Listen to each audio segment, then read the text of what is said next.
सोहंग महाराज शेर सिंह विष्णु भगवान दी जय। सोहंग महाराज शेर सिंह विष्णु भगवान दी जय। सोहंग महाराज शेर सिंह विष्णु भगवान दी जय। सोहंग महाराज शेर सिंह विष्णु भगवान दी जय। सोहंग महाराज शेर सिंह विष्णु भगवान दी जय। प्यारी संगत जी और इस गांव भाटू कला के सभी भाई बहनों का हार्दिक स्वागत है। आप ये जो आज एक नए तरीके का सत्संग देख रहे हैं, इसके बारे में अगर आप पुरातन धर्म ग्रंथों में भी जाएं, स्टार्टिंग से जो सबसे पुरातन धर्म ग्रंथ जो इस सृष्टि के वेदों को माना जाता है, उसमें जब किसी अवतार ने भी किसी ने रूप नहीं लिया था, सनक सनातन संत कुमार ने भी उससे पहले से ही कलयुग की अंत की भविष्यवाणियां आपको जरूर मिलेंगी। और सतयुग में 18 अवतार हुए हैं, जिसमें नरसिंह, बराह, आवग्रीव, मत्स्य, जिसमें पूरी दुनिया डूब गई थी। और फिर त्रेता के बाद जब सतयुग आया, सतयुग में श्री राम जी और परशुराम जी समकाली हुए। फिर जब सतयुग के बाद त्रेता आया, त्रेता के बाद राम जी और परशुराम जी हुए। उसके बाद जब द्वापर आया, फिर कृष्ण जी और वेदव्यास जी। कृष्ण जी द्वारा संसार को गीता दी गई, 18 अध्याय जिसमें अंकित हैं, और वेदव्यास जी ने संसार को 18 पुराण दिए, जिसमें जीवन शैली के बारे में बताया गया है कि आपने कैसे अपने, जो कोई आपके घर में खुशी का दिन होता है तो कैसे मंत्र उच्चारण वो कैसे करना है, किसी के कोई अंत का टाइम है तो कैसे क्या करना है, वो सब उसमें वर्णन दिया गया है। परंतु इसके साथ साथ जितना खुलासा वेदव्यास जी ने किया है, उसके बारे में आप जो ये जयकारा सुन रहे हैं, वेदव्यास जी ने ये अंकित किया था कि जब परमात्मा आएंगे कलयुग के अंत में, वो इसको पूर्ण करेंगे। तो वेदव्यास जी ने जो लिखा था, वेदव्यास जी ने लिखा था सोहंग महाराज शेर सिंह, ये बीच में खाली छोड़ा था। सोहंग महाराज विष्णु भगवान दी जय, और कहा था वो सिंह होगा। सिंह मतलब शेर, जिसको हिंदी में सिंह ही कह देते हैं। तो जब परमात्मा का आना हुआ, क्योंकि परमात्मा की भविष्यवाणी परमात्मा ही जानते हैं, पढ़ते जरूर हैं। आपने ये सुना होगा कि परमात्मा हर जगह विद्यमान है, सबके अंदर है, पर आज तक जितने भी कथावाचक हैं, जितने भी संत हैं, महात्मा हैं, कोई ये नहीं बताता कि वो परमात्मा के आने की वास्तविकता जो धर्म ग्रंथों में जो अंकित की गई है, वो कैसे है, किस तरह है, कहां पर है। वो सब गोल बात कर जाते हैं। और इसके बाद जब वेदव्यास जी ने ये समा बीता, उसके बाद पहले सतयुग में 18, फिर राम जी और परशुराम जी 20, फिर कृष्ण जी और वेदव्यास जी 22, और उसके बाद महात्मा बुद्ध 23। और जैसे मैंने आपसे बिल्कुल शुरुआत में बात की कि कलयुग के अंत की भविष्यवाणियां पहले अवतार लेने से पहले ही वेदों में अंकित हैं। और ये वास्तविकता जैसे जैसे ये टाइम चेंज होता रहा, उपनिषद ले लो, उपनिषदों के बाद आप रामायण ले लीजिए। रामायण में कहा गया है, उसका 24वां खंड अगर आप पढ़ेंगे, चितानंद में दे तुम्हारी विगत बिकरा जन अधिकारी, हे ईश्वर आपका स्वरूप दिव्य है। वही लोग आपको जान सकते हैं जिनका हृदय शुद्ध है। यहां कंडीशन है, हृदय शुद्ध है। और इसके बाद एक कंडीशन और लगा दी गई, हृदय शुद्ध होना ही काफी नहीं है, वो ही आपको जान सकते हैं जिनके ऊपर आपकी कृपा है। और इसके बाद जब कलयुग आया, तो कलयुग में आने की भविष्यवाणी जैसे आपको बताया गया कि वेद व्यास जी ने सबसे ज्यादा खुलासा अगर किसी ने किया है तो वेद व्यास जी ने किया है। पर कृष्ण जी ने एक बहुत बड़ी एक इंपॉर्टेंट बात कही थी। जैसे ही महाभारत का युद्ध, आपको पता है जींद की धरती यहां से जींद पास में ही है, सब कुछ इसी एरिया में हुआ है। तो जब महाभारत का युद्ध पूरा होता है तो पांचों जो जो पांडव थे उनके अंदर जिज्ञासा पैदा होती है कि कृष्ण जी अब द्वापर युग तो खत्म होने जा रहा है और क्या कहते हैं अब कलयुग आने वाला है, तो अब क्या होगा, आगे क्या होने वाला है। तो कृष्ण जी ने उन पांचों भाइयों को बोला तुम ऐसा करो, तुम अलग अलग दिशाओं में जाओ और तुम्हें जो सबसे पहली चीज मिलती है मुझे आकर जरूर बताओ। तो जैसे ही सबसे बड़ा भाई युधिष्ठिर वो गया, तो उसने क्या देखा, उसने दो सूंड वाला हाथी देखा उसने। तो वो बड़ा आश्चर्यचकित हुआ कि उसने देखा कि दो सूंड वाला हाथी कभी जीवन में देखा नहीं था। वो भागा भागा कृष्ण जी के पास आया, कृष्ण जी को बोला हे कृष्ण मैंने ये चीज देखी। तो युधिष्ठिर को बोला युधिष्ठिर कलयुग में जो लोग राज करेंगे और जो प्रजा होगी वो दोनों बोलेंगे कुछ, करेंगे कुछ, अपनी जुबान के पक्के नहीं होंगे। आपके मुंह पे कुछ है, आपकी पीठ पीछे ही, बदलते ही आपका जैसे ही मुंह दूसरी तरफ होता है, पीठ होती है, तो वो अपनी बात से मुकर जाएंगे। आप अपने जीवन में, आप मुझसे ज्यादा तजुर्बेकार हैं, आपने ये कहीं ना कहीं ये जरूर देखा होगा। जैसे ही उसके बाद जो छोटा भाई था भीम, भीम आया। भीम ने क्या देखा कि एक गाय है, वो अपने बच्चे को इतना चाट रही है कि उसके शरीर से खून बहने लग गया है और वो खून को भी चाट रही है। तो वो बड़ा परेशान हुआ कि एक माँ अपने बच्चे को के साथ मातृत्व अपना जताए और ऐसा हो। वो कृष्ण जी के पास आया तो कृष्ण जी बोले हे गदाधारी भीम, कलयुग के अंत में जो माँ बाप होंगे बच्चे को अपने मोह, अपने पारिवारिक मोह के अंदर इतना बांध के रखेंगे कि उसका आंतरिक विकास रुक जाएगा। अगर वो धर्म के रास्ते पे चलना चाहेगा तो उसे परिवार में ही बांध के रखेंगे, उसे बोलेंगे कि हमें समाज क्या कहेगा। अगर तू धर्म के रास्ते पे चलेगा तो हमारा जो परिवार है आगे कैसे बढ़ेगा।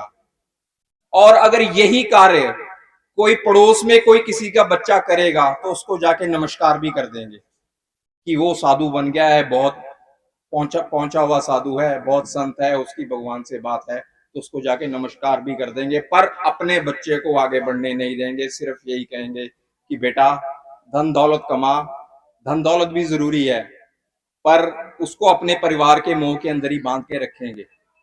और जो तीसरा भाई जब अर्जुन ने देखा, अर्जुन ने क्या देखा कि एक पक्षी है, उसके जो पंख हैं उसके ऊपर वेदों की पंक्तियां अंकित हैं, वेदों की पंक्तियां अंकित हैं, और वो मांस खा रहा है। वो बड़ा वो देख के बहुत परेशान हो गया। वो भी कृष्ण जी के पास आया तो कृष्ण जी बोले हे धनुर्धारी अर्जुन, कलयुग में जो सबसे ज्यादा धर्म का दिखावा करेगा वही सबसे बड़ा चोर होगा। दिखावा कुछ होगा और अंतर उसके यही चलेगा कि मैं कैसे इस दूसरे की धन दौलत और इसका सुख चैन कैसे छीन लूं, इसे ऊपर बढ़ने ना दूं। चाहे वो पड़ोस है, चाहे वो ज्यादा समाज है। जैसे आप ज्यादा तौर पर साधु संत देख रहे हैं, उनकी असलियत धीरे धीरे अब सामने आ रही है। और जो क्या कहते हैं बड़े से बड़े साधु संत भी हैं, अब धीरे धीरे उनकी ये चीजें बाहर आने लग गई हैं। वो दिखावा तो जरूर करते हैं पर अंदर से बिल्कुल खाली के खाली हैं। और रह गए अब दो भाई, नकुल और सहदेव। तो सहदेव ने क्या देखा कि तीन कुएं हैं और दो साइड के जो कुएं हैं वो भरे हुए हैं, और ऐसा तो हो नहीं सकता कि तीन कुएं एक साथ हों एक ही लाइन में, दो साइड वाले भरे हों और बीच वाला खाली हो। तो उसने भी देखा, वो भी कृष्ण जी के पास आया तो कृष्ण जी बोले कलयुग के अंत में, इस पे ध्यान दीजिएगा, अंत में इसकी निशानियां दी गई हैं, ये निशानियां हैं जो ये मैंने खुद नहीं दी हैं, कृष्ण जी ने दी हैं। तो वो बोले कलयुग के अंत में जो लोग होंगे जो सुख संपत्ति हर तरह से संपन्न होंगे, अगर उनके पड़ोस में उनकी जानकारी में किसी को कुछ जरूरत होगी तो उसकी मदद कभी नहीं करेंगे, और अपना सारा धन और अपनी ताकत अपना ऐश्वर्य बढ़ाने में लगाएंगे, और अपनी इंद्रियों को शांत करने में सारा धन खर्च होगा, और अपने बच्चों के दिखावे पे वो अथाह शादी पे अथाह धन खर्च करेंगे। अगर किसी गरीब को, किसी को खाने की, किसी को कपड़े की जरूरत होगी तो वो नहीं देंगे। ये आप अपने समाज में, ये वास्तविकता है आजकल की, इसको झुटलाया नहीं जा सकता। अब इतना कुछ कलयुग में होना था तो इससे बचा कैसे जाए? निश्चित ही इसका कुछ ना कुछ तो उपाय होना चाहिए, जिसके बारे में हमारे धर्मशास्त्र इस चीज का, विष्णु पुराण भी इस चीज का उल्लेख बहुत गहराई से करते हैं कि जब कलयुग का अंत होगा, आप बड़े बुजुर्ग हैं, आपने अपने गांव में, घरों में ये चीज जरूर देखी होगी। विष्णु पुराण कहता है कि जब कलयुग का अंत होगा उस टाइम मोटा अनाज, पहले घर में बाजरा, जौ, मक्का ये ज्यादा होता था, कणक कम होती थी। अगर कोई रिश्तेदार आता था तो उसके लिए स्पेशल कणक की रोटी बनती थी। पहले बाजरे की, जौ की, मक्के की रोटी लोग ज्यादा खाया करते थे। और उस टाइम पे जो परिवार, ये विष्णु पुराण कह रहा है, उस टाइम पे जो परिवार होंगे बड़े होंगे, जब कलयुग का अंत निकट होगा। परिवार बड़े होने का मतलब बच्चे ज्यादा होंगे, औरतों की खुराक ज्यादा होगी। पहले खुराक ज्यादा होती थी, आजकल तो नहीं है, हमारी बहनें भी कम खाती हैं। ये मेरे को विष्णु पुराण पढ़ने के बाद ये मेरे को समझ में लगा, हमने भी देखा, आसपास में ये देखता हूं। और उसमें ये कहा कि औरतों की खुराक ज्यादा होगी, परिवार बड़े होंगे, जो धनवान व्यक्ति होगा उसकी बहुत सारी पत्नियां होंगी। पहले राजा महाराजाओं की होती थी। आज से ज्यादा पीछे नहीं जाने की जरूरत नहीं है, कोई 1000 2000 साल, कोई लाख साल पहले नहीं, सिर्फ 100 साल पहले, 100 साल पीछे चले जाओ, 19वीं सदी के बीच में आपको बहुत सारे उल्लेख मिल जाएंगे। और ये भी कहा गया था कि उस टाइम पे कलयुग के अंत में जो छोटे बच्चे होंगे उनके बाल जल्दी सफेद हो जाएंगे। आपने देखा भी होगा, कई छोटे बच्चों के बाल सफेद हो जाते हैं जल्दी। और ये कहा गया था कि जब परमात्मा का आने का समय होगा उस टाइम जो स्त्री होगी उसके, आजकल अभी तो हरियाणा में ये चीज थोड़ी सी कायम है, सिर नंगा नहीं करते हैं। उस टाइम पे ये कहा गया है कि औरत अपना सिर, पल्लू अपना उतार देगी, बाल काटने शुरू कर देगी, और जो एक औरत का जो एक आचरण है, अगर पहले ब्याह शादी के लिए औरत को जाते थे पसंद करने के लिए तो देखते थे कि इसका चरित्र कैसा है, कि घर के संभालने वाली है कि नहीं है। पर आजकल जो उल्टा है, प्राथमिकता ये देखी जाती है कि ये कितना कमाती है, कैसी है, दिखने में सुंदर है, चरित्रवान, घर को संभालने वाली है, सब बातें आगे, ये बाद की बातें हैं। पर पहले ये देखी जाती है कि हाँ ये वो चीजें इसमें है कि नहीं है, हमारी समाज में इससे प्रतिष्ठा बढ़ेगी। और ये सब होते हुए भी, जैसे मैं आपको नकुल की बात कर रहा था, सबसे छोटे भाई की, तो उसने क्या देखा कि एक पहाड़ी से एक पत्थर गिरता हुआ आ रहा है और वो बड़े बड़े वृक्षों को तोड़ता हुआ आ रहा है। और आते आते जैसे ही पहाड़ी का किनारा आता है, एक छोटा सा पौधा उसको रोक लेता है। तो वो बड़ा परेशान होता है कि इतने बड़े बड़े वृक्ष नहीं उसको रोक पाए, इतने बड़े बड़े पत्थर बीच में आए थे, सबको तोड़ता हुआ आया ये, तो ये क्या बात हुई। वो कृष्ण जी के पास आया, तो कलयुग में वो बोले, हे नकुल, कलयुग में अंत में मनुष्य का जीवन पतन होना निश्चित है, निश्चित है, ये फाइनल है ये। पर इसको पतन से बचने के लिए, पतन से बचने के लिए प्रभु का नाम ही केवल काफी है। अब नाम का कैसे पता चलेगा? अगर एक चौपाई है, जाने बिना होए ना प्रतीति, अगर आप जान नहीं सकते तो विश्वास नहीं होगा, विश्वास नहीं है तो प्रेम नहीं हो सकता। पहले आपको जानना जरूरी है। अब जानने के लिए क्या है, या तो आप योग अभ्यास पूजा पाठ कर लीजिए, उसके रास्ते दो हैं परमात्मा के मिलने के लिए। या तो अब योग अभ्यास पूजा पाठ कीजिए, या आप ये कह दीजिए, हे प्रभु, ये जो जीवन है ये आपका दिया हुआ है, ये जो रक्त बूंद चल रहा है, जो मेरी सांसें चल रही हुई हैं, ये आपकी दी हुई हैं। जब है ही सब कुछ आपका, जब है ही सब कुछ आपका, तो मैं आप तक नहीं पहुंच सकता। आप कृपा करो, आप मेरी दसम द्वारी मेरे बैकुंठ में आ जाओ और अपने चरणों के साथ मुझे जोड़ लो।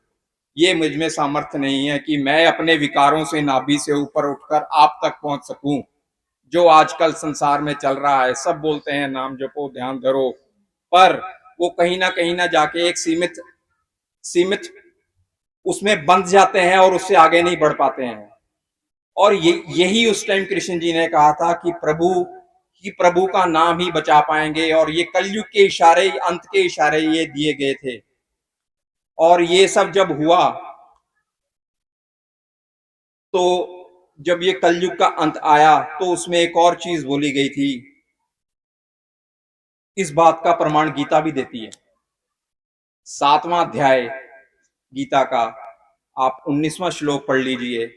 19वें श्लोक से लेकर 20वां, 21वां, 22वां, 23वां, 24वां, 25वां, आप ये श्लोक पढ़ लीजिए। आप 7वें अध्याय के 18 अध्याय है 7वें अध्याय का, उसमें यह बताया गया है कि मनुष्य अगर किसी देवी देवता का पूजन करता है, उससे प्राप्त होने वाला फल नाशवान है, थोड़े समय के लिए सीमित है। क्यों? क्योंकि जो भी देवी देवता, अगर आपको कोई फल प्राप्त होता है, वो प्रभु की मर्जी के बिना नहीं होता है। ये गीता कह रही है, मैं नहीं कह रहा हूं। और उसमें यह भी चीज कहा गया है, जो अल्पज्ञ लोग हैं, अल्पज्ञ मतलब थोड़े नासमझ, अल्पज्ञ लोग हैं, वो भौतिक वस्तुओं की प्राप्ति के लिए देवी देवताओं का पूजन करते हैं। और फिर क्या होता है, उनकी आत्मा उन्हीं के लोग जाती है। पर जो मेरा जो भक्त है, वो मेरी आराधना करता है और मेरे परम धाम को प्राप्त होता है और सदैव मेरे चरणों में निवास करता है। ऐसा कृष्ण जी ने गीता में बताया गया है। ऐसे ही आपको अनेक भविष्यवाणियां मेरे भाई और आएंगे तो और आपके साथ साझा करेंगे। मैं अनजान बच्चा हूं, कुछ ज्यादा तो नहीं जानता, इससे आपसे क्षमा का याचक हूं। और यही कहूंगा कि प्रभु का आना हुआ है। अगर आपको ये भी कहा गया था कि कलयुग सबसे बुरा युग है, पर इसे अच्छा भी कहा गया, क्योंकि इसी में प्रभु की प्राप्ति निश्चित है। अगर आप प्रभु से मिलना चाहते हैं, जैसे मेरे भाइयों ने पहले बताया है, तो वो मार्ग पर तटस्थ है। आप उस पर चलकर प्रभु को प्राप्त कर सकते हैं। कुछ करने की जरूरत नहीं है, सिर्फ और सिर्फ अपना जो हृदय है, उठते जागते प्रभु के चरणों में आपने एक ही कामना रखनी है, प्रभु मैं आपका हूं, मैं आप तक नहीं आ सकता, मुझे आपके बारे में पता चला है, आप मुझ पे कृपा कीजिए और मुझे भी अपने चरणों में स्थान दीजिए। और इसी के साथ मैं इन्हीं शब्दों से आपसे माफी का याचक हूँ। कोई गलती हो तो अनजान बच्चा समझ के माफ करना और जयकारों का साथ जरूर देना। सोहंग महाराज शेर सिंह विष्णु भगवान दी जय। सोहंग महाराज शेर सिंह विष्णु भगवान दी जय। सोहंग महाराज शेर सिंह विष्णु भगवान दी जय। सोहंग महाराज शेर सिंह विष्णु भगवान दी जय। सोहंग महाराज शेर सिंह विष्णु भगवान की जय।